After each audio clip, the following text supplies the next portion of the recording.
faut pas oublier les gens qui sont coincés chez eux, que eux ils peuvent pas bouger et je pense que c'est pour eux qu'il faut continuer le côté associatif sans oublier le côté revendication et tout ce qu'il y a à côté. C'est d'ailleurs d'autant plus vrai que dans des départements comme les nôtres, notamment des départements avec une grande partie du territoire à caractère rural, nous, un des problèmes auxquels on est confronté, c'est le problème je dirais, des transports. C'est le problème des transports.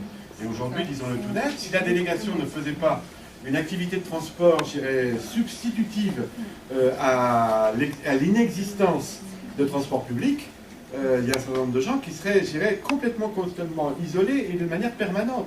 Aujourd'hui, on a calculé combien on fait 10 000 km, plus de 10 000 km par an pour aller chercher des personnes, à Vieux-Vic, un machin, un truc, pour venir sur des activités de la vie sociale.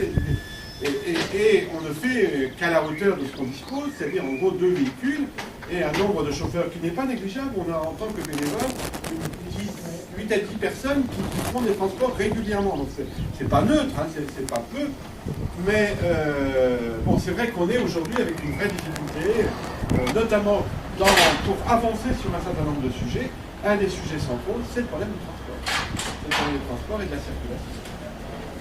Aussi longtemps qu'on n'aura pas des solutions de transport, mais, quand je disais il faut se positionner et avoir la capacité de se positionner, ou avec l'ADMR du coin, ils ont négocié des services dits de couche-tard.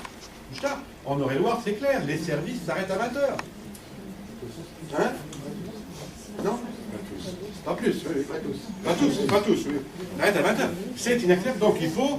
Alors ils disent, si, il y a des choses, bien sûr qu'il y a des postes d'auxiliaire de vie, mais avec quel contenu, quelle proposition, quel sens?